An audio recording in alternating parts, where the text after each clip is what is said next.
Welcome to Leading Beyond Limits, the podcast where we explore the extraordinary journeys and insights of remarkable leaders who have pushed the boundaries of what's possible.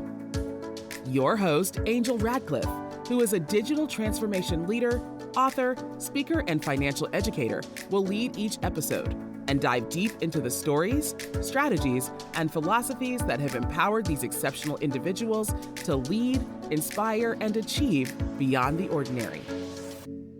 We're about to embark on a journey of discovery and inspiration, and together, we'll learn what it takes to lead beyond limits.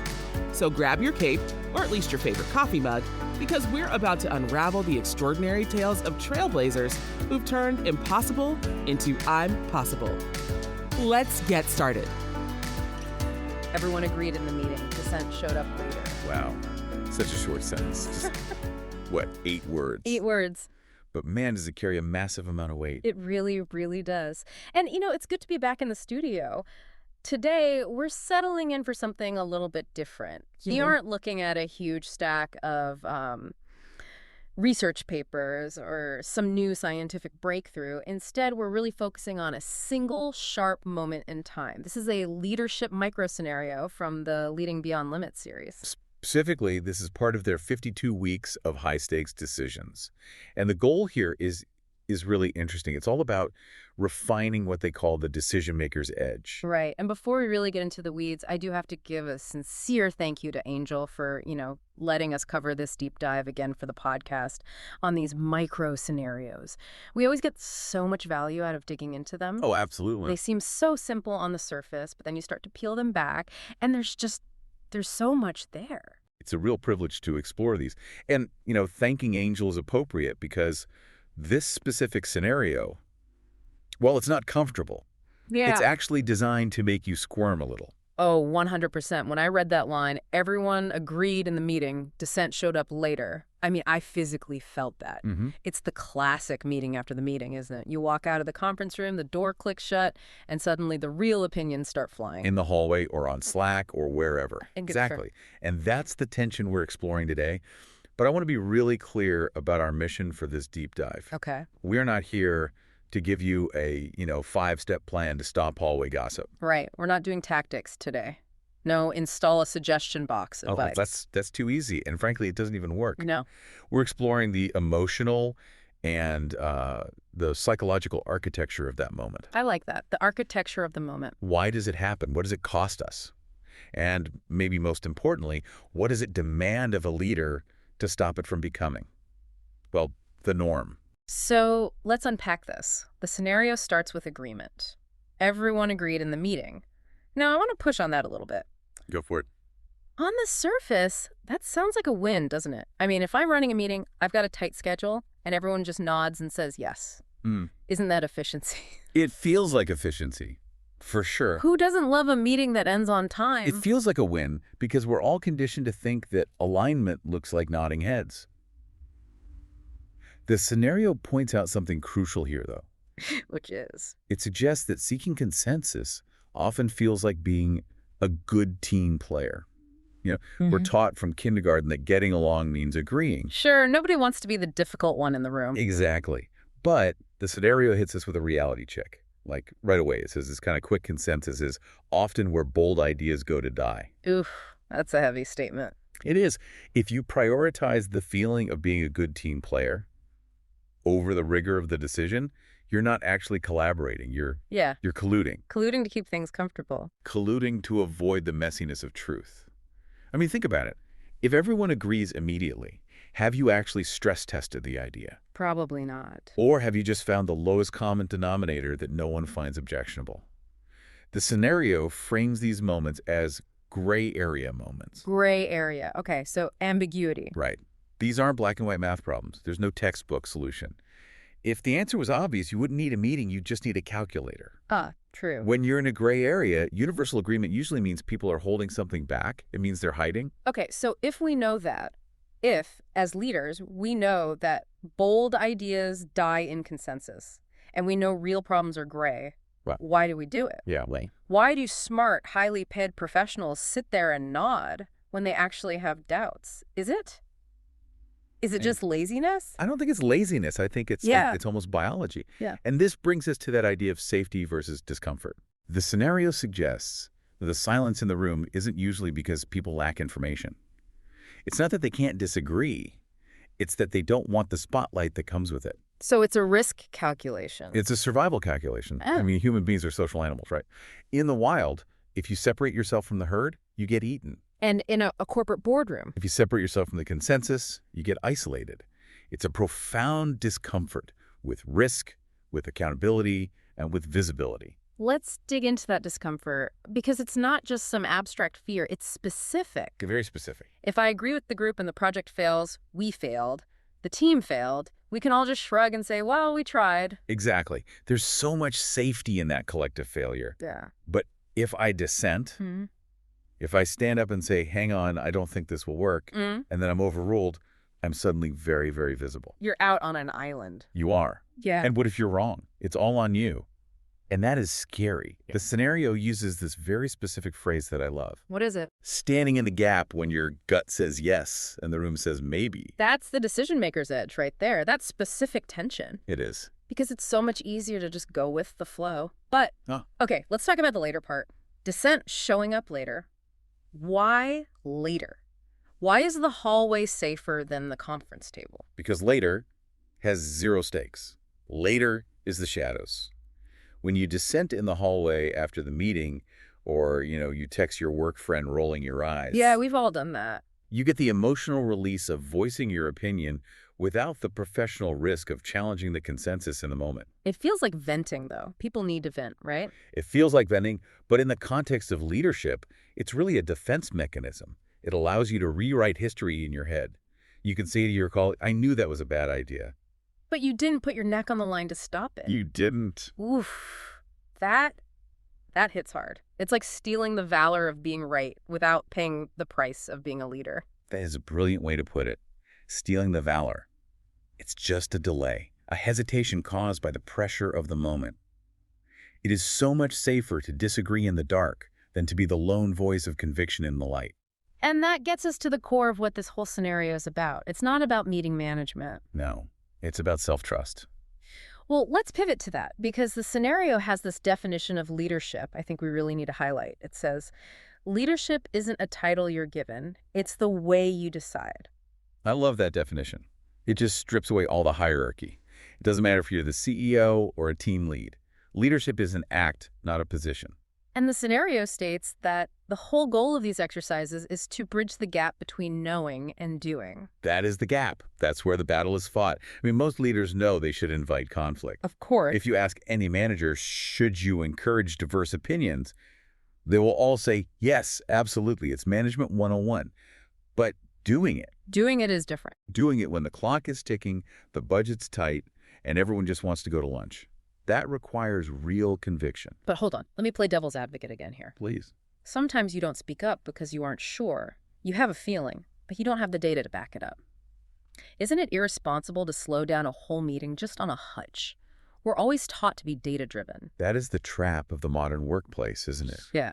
We fetishize data to the point where we stop trusting our own judgment. Mm-hmm. But the scenario addresses this directly. It talks about incomplete certainty. Incomplete certainty. That sounds like a nightmare for a type A personality. It is. But in these gray area moments, certainty is almost always incomplete. If you have 100% of the data, the decision is already made. A computer can make it. Right. Leadership is required precisely when the data ends and the ambiguity begins. Waiting for total agreement or, total clarity. Yeah. That's just a form of hesitation. It's an abdication of leadership. So if you wait until the answer is obvious, you aren't leading. You're just observing. Yeah. Precisely. You're just a highly paid witness.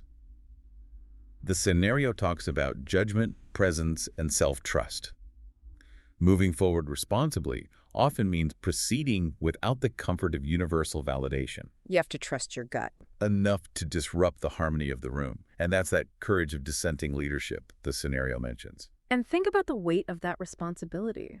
If a leader lets that false consensus happen, if they let everyone nod and then walk out to complain.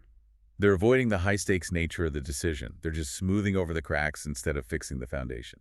It's interesting because we often think of the bad leader as the one who shouts or, shuts people down. Right, the tyrant. But this scenario suggests a different kind of leadership failure. The leader who creates an environment so polite that the truth only comes out when the meeting is over. And that is often far more dangerous because it gives you the illusion of alignment. You think you're marching in one direction, but your team is actually fragmented. And that fragmentation is silent? Until it isn't. So we've established this is a trap. We've established it comes from a deep, almost evolutionary fear of visibility and a desire for safety. Yep. Now, the scenario asks a really provocative question to the listener, and I want to just ask it to you listening right now. Let's hear it. The question is, when was the last time you stood alone on a decision because your gut disagreed with the room? It's a haunting question, isn't it? It really is, because I'm trying to answer it for myself right now. And honestly, it's hard to come up with a specific moment recently. And that's the point. If the answer is never or I can't remember, that might be a red flag. A huge one. If you can't remember the last time you stood alone, you might be falling into that trap of the good team player at the expense of being an effective leader. You might be prioritizing your social standing over the success of the outcome. So for the person listening who's realizing, wow, I do this, I let the room sway me, or I let my team agree way too easily, what do they do? And I know we said no tactical fixes, but how should they think about this? Because the instinct is to try and fix the meetings. Okay, new rule, everyone must disagree. Right, and that never works because it's so artificial. We're avoiding the fix because there isn't a mechanical one. You can't just install a dissent box in the conference room. No. This is a matter of character. It's about, as the scenario says, practicing the conviction needed to lead through ambiguity and pressure. It's a practice, like a muscle you have to train. It is exactly like a muscle. Yeah. And right now, for many of us, that muscle is atrophied because we rely on consensus as a crutch. You have to build a tolerance for the heat. And reflect on the cost of that silence. Yes. When you allow that meeting after the meeting, you are allowing the dilution of your own intent. You are letting the team drift. So let's try to visualize this. I really want to invite you, the listener, to actually pause with us here for a second. Yes, let's do that. I want you to visualize this specific scenario in your own professional life. Picture the conference room or the Zoom grid. Picture all the nodding heads. Picture that moment where the decision is landing and everyone is saying, great, sounds good. But then picture that little feeling in your gut. That tightness, that little hesitation. Right, that voice that says, something is off here. We're not ready. This assumption is wrong. And usually we just push that feeling down. We check the time. We see everyone else is happy and we let it go. But I want you to visualize embracing that pause instead. Don't rush to fix the culture or scold the team for gossiping later. Look at yourself in that moment. Why did you accept the silence? Why did you prioritize comfort over the risk of digging deeper? That is the thoughtful pause we're aiming for. It's not about blaming your team for dissenting later. It's about asking why the environment and your leadership made later the only safe time to speak. It really shifts the focus, doesn't it? It stops being about them and starts being about me. That's it. It shifts the locus of control right back to you. You can't control what people say in the hallway. You can't control if they complain to their spouses or on Slack. Right. But you can control the invitation you create in the room. And that invitation has to be genuine. It has to be safe for people to disagree with you, the leader. And that requires you to be okay with being wrong, or at least being challenged, which brings us right back to that idea of incomplete certainty. It all connects. It goes back to self-trust. If your ego is fragile, you will subconsciously demand consensus. You will signal to the room, please agree with me so I feel validated. But if you trust yourself... If you trust your judgment, you can handle the dissent. In fact, you'll start to crave it because you know it makes the decision better. This really connects back to that idea of the decision maker's edge. The edge isn't about being the smartest person in the room. Not at all. It's about being the one willing to hold the space for the hard truth. The one willing to stand in the gap. That image of the gap is so powerful. It's a lonely place. It's windy in the gap. But that is where leadership happens. It really is. In the context of high-stakes decisions, which is what this series is all about, that silence is just deadly. It is. In high-stakes decisions, silence is not neutral. I think that's the biggest takeaway for me. Silence is a risk factor. And if you are the leader, it is your job to decipher that silence. Is it agreement? Or is it simply the path of least resistance? That is the question I want to leave our listener with today. The next time you're in a meeting and everyone just nods, Yeah. ask yourself, is this real agreement or is this just easy? And if it feels too easy, maybe it's time to be the one who dissents. Maybe it's time to trust your gut, risk the awkwardness, and disrupt the room. This has been such a great reflection. I really appreciate how these scenarios force us to just slow down. Yeah. Spend so much time running from decision to decision, we rarely stop to analyze how we're deciding. That's the beauty of it. It forces that pause. And frankly, that pause is where the growth happens. It's not in the books you read. It's in the moments you choose to act differently. Absolutely. We're going to wrap it up there. We want this to be a moment of reflection for you, not a lecture. Sit with it. We invite you to sit with this. Visualize your last meeting. Visualize your next one. And remember, there's no textbook for this. It's just you, your judgment, and the courage to lead. We would love to hear your thoughts on this, though. This is a conversation, not a broadcast. So please head over to Angel's LinkedIn page. Find the post about this scenario, the silent dissent, and let us know. Have you experienced the meeting after the meeting? How do you handle it? I'm really curious to see how different leaders navigate this tension. It's so universal, but I bet everyone experiences it differently. Definitely. Thank you to you, the listener, for giving us your time and your attention. Keep practicing that conviction. We'll see you in the next deep dive. Take care. Thank you for tuning into another inspiring episode of Leading Beyond Limits. If you enjoyed today's conversation and want to hear more from our incredible guests, don't forget to subscribe, rate, and review us on your favorite podcast platform. Your feedback means the world to us. And if you have a remarkable leader in mind who you'd like to hear on our show or any questions and comments, feel free to reach out to us. You can find our contact information in the show notes. Remember, leadership knows no bounds. And with the right insights and determination, you too can lead beyond limits. Until next time, keep reaching for the stars and leading with purpose.